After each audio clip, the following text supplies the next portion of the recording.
첫 시간 주님께 안녕하세요. 대강교회 오훈 목사입니다. 5월 25일 수요일입니다. 하나님 우리에게 주신 말씀은 사도행전 15장 1절에서 11절 말씀입니다.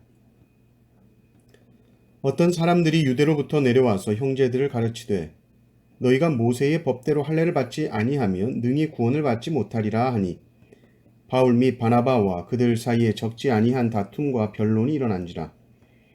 형제들이 이 문제에 대하여 바울과 바나바와 및 그 중에 몇 사람을 예루살렘에 있는 사도와 장로들에게 보내기로 작정하니라. 그들이 교회에 전송을 받고 베니게와 사마리아로 다니며 이방인들이 주께 돌아온 일을 말하여 형제들을 다 크게 기쁘게 하더라.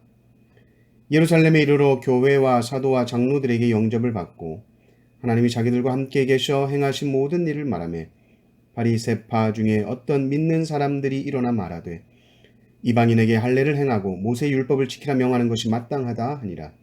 사도와 장로들이 이 일을 의논하러 모여 많은 변론이 있은 후에 베드로가 일어나 말하되 형제들아 너희도 알거니와 하나님이 이방인들로 내 입에서 복음의 말씀을 들어 믿게 하시려고 오래전부터 너희 가운데서 나를 택하시고 또 마음을 아시는 하나님이 우리에게와 같이 그들에게도 성령을 주어 증언하시고 믿음으로 그들의 마음을 깨끗이 하사 그들이나 우리나 차별하지 아니하셨느니라. 그런데 지금 너희가 어찌하여 하나님을 시험하여 우리 조상과 우리도 능히 매지 못하던 멍에를 제자들의 목에 두려느냐. 그러나 우리는 그들이 우리와 동일하게 주 예수의 은혜로 구원받는 줄을 믿노라 하니라. 아멘. 바울과 바나바가 성령의 인도하심을 따라 복음을 전했던 이 제1차 선교 여행은 상상 이상이었습니다. 물론 심한 핍박과 박해가 있었지만 그것을 뛰어넘는 엄청난 열매가 있었습니다. 세상적으로 말하면 대박났다고 할까요? 바울과 바나바가 예수 그리스도의 십자가 부활 승천을 전하는 방식은 구약 성경을 근거로 하는 겁니다. 구약 성경을 그리스도 중심으로 풀어내는 방식이었습니다. 그래서 유대인들 안에도 회심이 있었지만 이방인들 가운데에서는 대규모의 이 회심이 일어납니다. 그런데 이 이방인들이 개종하는 것이 유대인들의 마음을 심히 불편하게 했습니다. 아니, 그들이 어려서부터 생명처럼 지켰는데 이 구약율법은 이방인이 안 지키고도 하나님 백성이 된다고? 이방인들이 오직 복음을 믿기만 하면 구원을 받는다?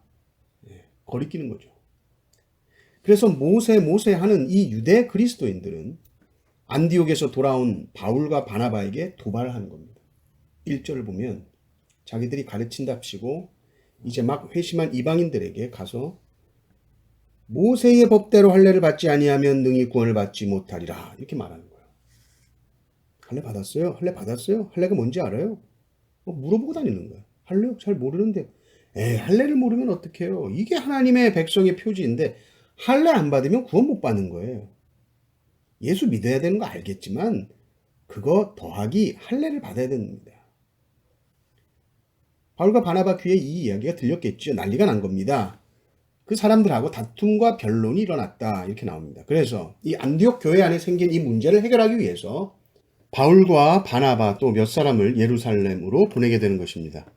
교회 안에서 스스로 해결이 되지 않으니까 예루살렘에 있는 사도들이 모여있는 총회로 이 문제를 넘긴 것이죠. 그래서 이들은 예루살렘으로 갑니다. 예루살렘으로 가는 길에도 이방인들이 주님께 돌아왔습니다. 막 전파하면서 베니게 사마리아로 다니게 됩니다. 그리고 드디어 예루살렘에 도착하고 사도들과 장로들이 나와서 이들을 영접합니다. 그리고 이제 바울과 바나바는 1차 선교 여행 보고를 합니다. 하나님께서 우리와 이렇게 함께 하셔서 이렇게 했습니다. 라는 선교 보고를 하게 됩니다. 그러자 바로 반격이 들어오는 거예요. 바리새파에서 공격이 들어옵니다. 이방인들도 할례 받아야 된다. 마땅히 할례 받아야 되고 마땅히 모세 율법 지켜야 된다. 율법과 할례 없이 이방인이 어떻게 유대인 이 회중으로 들어올 수 있느냐. 그럴 수 없다. 논쟁이 붙었어요. 그래서 공식적인 회의가 시작됩니다. 회의의 의장은 야고보입니다. 예수님 동생 야고보. 그리고 베드로, 요한, 또 유대인 출신 대표자들 앞에서 이제 바울과 바나바가 주도적으로 발언을 하게 됩니다. 그리고 서로 막 공방이 오간 다음에 이제 베드로가 일어납니다. 베드로는 직접 자기가 겪은 일을 말하는 것이죠. 고넬료 사건입니다. 베드로의 삶에서 가장 극적이고 가장 확실하게 하나님께서 이방인을 구원하신다는 것을 확인했던 사건이죠.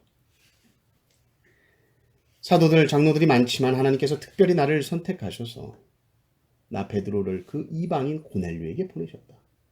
봤더니 하나님께서 그들에게도 똑같이 우리에게 성령을 주신 것처럼 그들에게도 주시더라. 할례나 율법 준수가 아니라 오직 은혜로 믿음으로 이방인들의 마음을 깨끗하게 하셨고 그들이나 우리나 차별하지 아니하셨다. 그런데 이 이방인에게 계속해서 할례 받아라 하고 율법 준수를 강요하고 있는 저 바리새파들 안 된다. 이거는 하나님을 시험하는 것이다. 이렇게 말하는 거예요.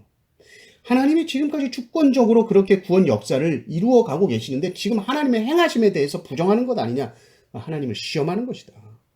우리 조상과 우리도 능히 매지 못한 이 무거운 율법의 멍에를 이제 믿는 사람들 목에 왜 매달려 그러느냐. 그리고는 마지막으로 결론을 말하는 거죠. 11절입니다. 그러나 우리는 그들이 우리와 동일하게 주 예수의 은혜로 구원받는 줄을 믿노라 하니라. 베드로가 이렇게 분명하고 확실하게 말할 수 있는 것은 그가 봤기 때문입니다. 고넬료가 회심한 것을 봤어요. 그리고 그들에게 성령이 임하는 것, 방언하고 정말 오순절대랑 똑같았거든요. 그것을 봤으니까 이건 하나님께서 무조건적으로 이루신 구원의 역사이고 그것의 핵심은 믿음이다. 믿음이면 충분하다. 믿음의 충족성, 오직 믿음이라는 것이죠. 여러분 우리를 보십시오. 우리도 이 유대인 그리스도인 같을 때가 있습니다. 먼저 믿었다는 사람, 내가 남보다 더 수고를 많이 했다고 생각하는 사람이 조심해야 하는 것이 바로 이겁니다. 유대인들이 그랬어요. 우리는 이렇게 힘들게 율법 지키고 이렇게 힘들게 할례를 했고 그렇게 율법 조항을 지켰는데 그래서 내가 구원받을 만한 자격이 있다라고 은근히 생각하는 거예요. 그래서 그것을 가지고 그렇게 하지 못한 형제 자매를 자꾸 판단하고 정죄합니다. 왜 저 사람은 저걸 안 해? 왜 저 사람은 저걸 못해? 판단하고 정죄하죠. 그럴 수 없다. 왜요? 우리 중 그 누구도 행위로 구원받을 만한 자격이 있는 사람은 단 한 사람도 없습니다.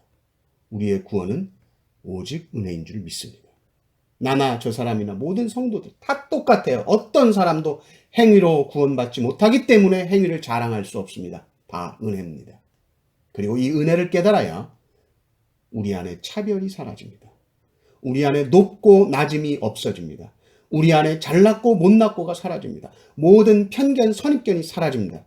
교회 안에 하나됨이 있고 교회 안에 평등이 있고 형제 자매 간의 진정한 교제와 진정한 사귐이 가능하게 되는 줄을 믿습니다.